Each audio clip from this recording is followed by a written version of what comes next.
What's up, YouTube? It's your boy, Poker Swag CEO, coming at you with my Week 7 Draftkings video. So I'm going to start off with just talking about my results from Week 6, like I always do. And man, oh man, oh man, it started out pretty good, but I had a couple letdowns again for Week 6. As you can see, I went in with the Cam Newton. Stacked him with his tight end, Greg Olsen. They did pretty great. They did pretty good. I mean, he didn't get 30 points like some quarterbacks that week, but, he got above his 20, which is what I needed. A couple setbacks. Dion Lewis, he didn't see much. I guess he injured his abdomen or some such. So, yeah, he did not produce as he usually does.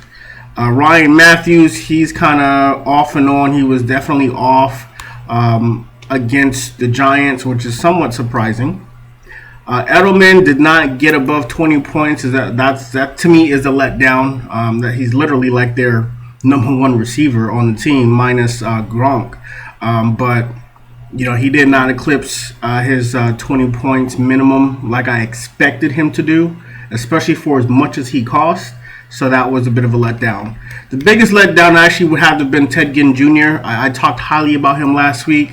Apparently he didn't get very much looks at all, just one pass for 18 yards. Imagine if he had 4 or 5 passes averaging 18 yards. The boy would have been a difference maker. They still came away with the win, but as far as individual performances go, they definitely left him out back. DeAndre Hopkins, what can I say? The man's a beast. So he definitely did not disappoint. Brandon Marshall, like I said, he's 9 to 5. He's Mr. Reliable. He did not disappoint. The Browns defense, they started out pretty bad. I mean, damn, they could have got that win big time. But at least they didn't bomb on defensive points. I mean, 13 points for a defense is not that bad. So, hats off to them for still performing. Like I said, it could have got that win, but in fantasy, win or lose, it doesn't really matter. It's about the individual performance. So I went away with 162. Again, 3 people on my roster that should have had over 20 points definitely would have put me in contention for some serious money. So that's the way the cookie crumble. Hats off to the winner this week. I would say odd selection, but I mean, it is what it is. It's the NFL. They're still professionals at the end of the day, no matter if they got to get benched or not. But you got nuts. Had, of all people, Matthew Stafford, who obviously, as you guys know, 0-5 going into Week 6, got benched in the third quarter for throwing multiple picks. And then the man comes and throws for over 400 yards and 4 damn touchdowns. To get damn near 40 points, fantasy points for Week 6. I don't know. Apparently, I got no words for that, but he put him in his lineup. Matt Forte, he did his work. Chris Ivory, the man, he's also Mr. Reliable too. I guess it's a theme for New Jersey Jets with some of the skill players. They just do what they do. They come in, do it week in and week out. If it ain't broke, don't fix it. But we'll see about this week with New England. Martavis Bryant came out the blue off his suspension, just blew it out. With a third-string quarterback, I would have never seen that shit coming, but apparently this guy did. So he had him on there, and the man went ham with 35 points. Hopkins, can't say too much for that. Calvin Johnson, he does what he's expected to do finally. I didn't have him in any of my damn... I probably had him in like 1 or 2, but, I mean... he finally showed up to work. So, I mean, I guess you can contribute that to his quarterback showing up to work. I mean, because you're only as good as your quarterback. I don't care what nobody says. Let's see. Brown's tight end. He came to work. He did pretty good.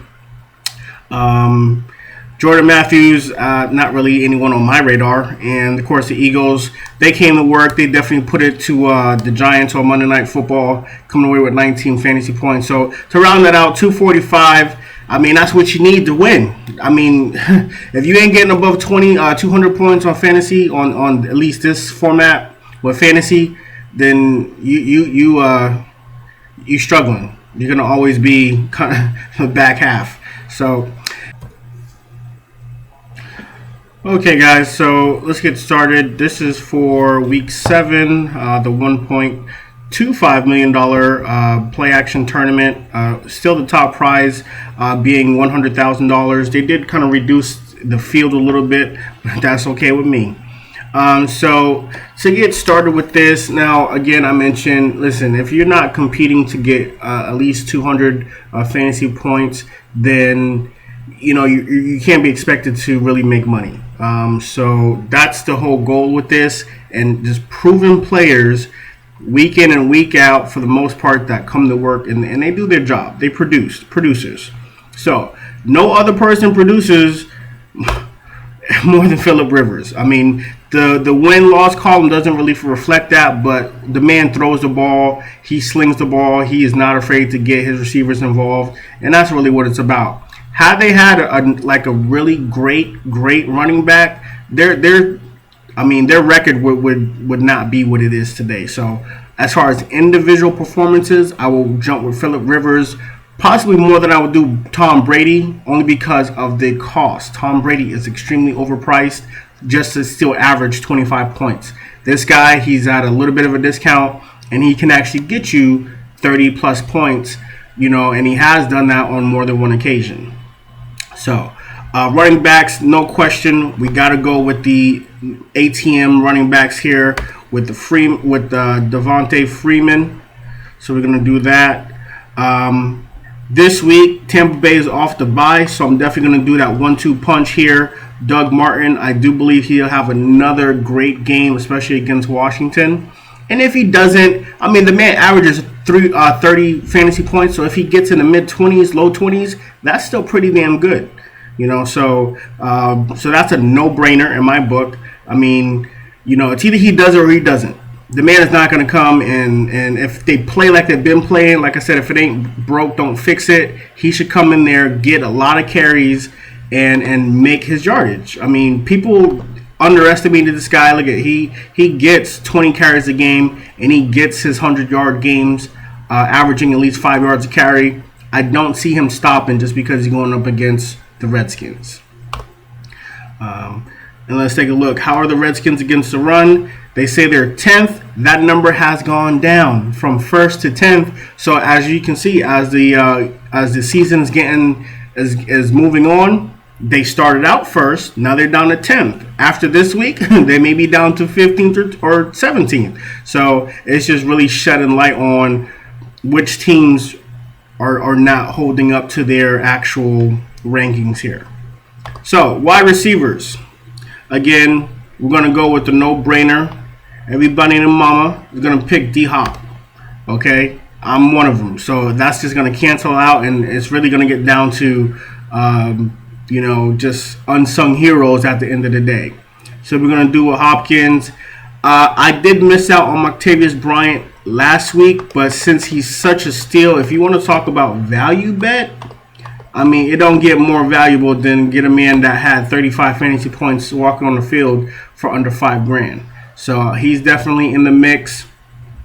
I did see finally some film on Stephon Diggs over in Minnesota. I believe he's a rookie. He's, again, just kind of coming off the scene. They had a lot of injuries at wide receiver position.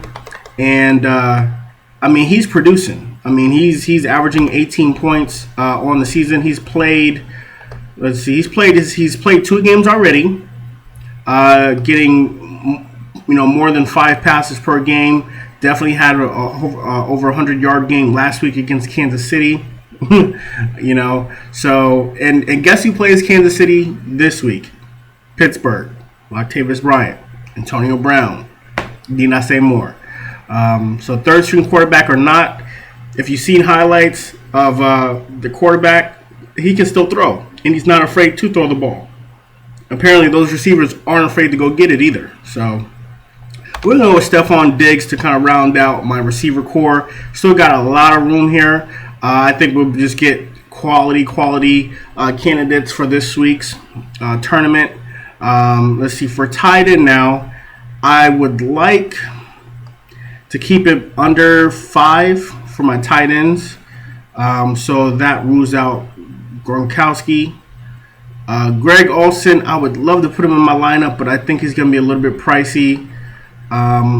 Obviously, as a fallback, there's still Antonio Gates and Cleveland's tight end, which, looking at these rankings again, is favorable to go with Gates, but I don't care who you are.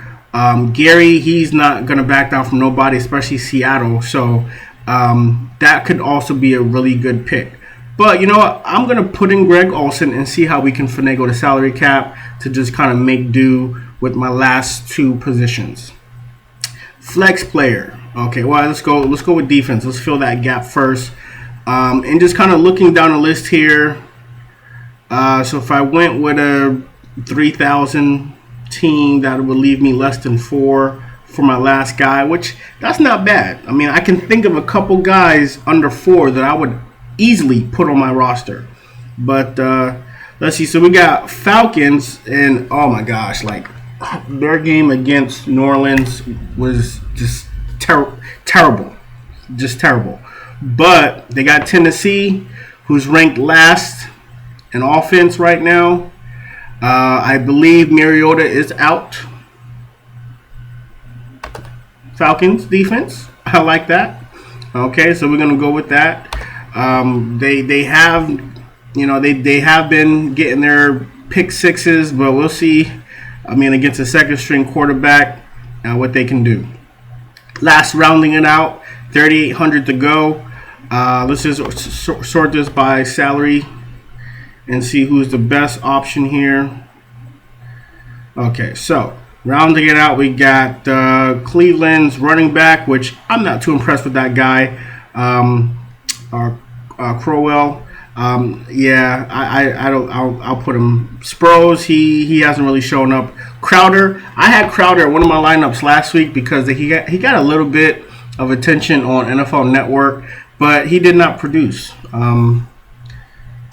Yeah, he did not produce as I hoped. See, he had 4 receptions for 40 yards, longest being an 18-yarder, but under 10 points even for him. They probably could have went with him a little bit more. Again, if you're averaging 10 yards a reception, why not keep going to the guy? But they didn't, and yeah, so that didn't work out too good. Let's see, Malcolm Floyd. Wow, what can I say about this guy? I watched that game against Denver, and he dropped a touchdown pass or two. After Keenan Allen went out with that hip flex, this was their go-to guy. And he had so many looks, so many opportunities. He just dropped a lot of passes. He made 5 receptions, but he got targeted 12 times. To me, that's I don't know if the man can't catch or what. Like, he could have had a blowout game last week. I'm not gonna say he's the reason why they lost to Denver. He's the reason why they lost to Denver. Well, him in that third to last play of the game where Woodhead was wide the hell open. But this guy, he like, come on, man. I don't know. There are other guys I can think of that will perform better than Malcolm Floyd. But I'll tell you what, without further ado, let's go see. Oh, yeah, here we go. As far as matchups are concerned, New England this week going up against the Jets. They don't have a slouch defense, but you can imagine Revis and Cromartie will be. They can't cover everybody. So you got Gronkowski, you got Edelman, you got Amendola. Amendola will get that last spot because the man did great against Indianapolis last week. 7 receptions for 105. Didn't score a touchdown, but still got 20 points. That to me says a whole lot about a number 3 receiver, and I will take that over Malcolm Floyd, who has unfortunately been bumped up to number 1 if Keenan Allen is out, but I don't see him helping as much as he could. So, for week 7, 1.5 or 1.25 now, $100,000 guarantee first place winning for this Draftkings tournament. This is my lineup: Phillip Rivers, Freeman, Martin, Hopkins, Martavius Bryant, Diggs, Olsen, Amendola, and the Falcons defense. So if you like my picks, if you like my video, go ahead and hit the like button. Subscribe to my channel. I'm really trying to get more and more out there. It was a struggle even doing this video because last week I didn't get nearly as I got probably half the views as the week before, and I don't know, maybe because the hat was on backwards last week. I don't know, but you know, if again, I appreciate everyone who comes and comments to my videos and likes my videos, views my videos. Much appreciative. But we're gonna go ahead and round this up, and I will see you guys after Monday Night Football. Peace.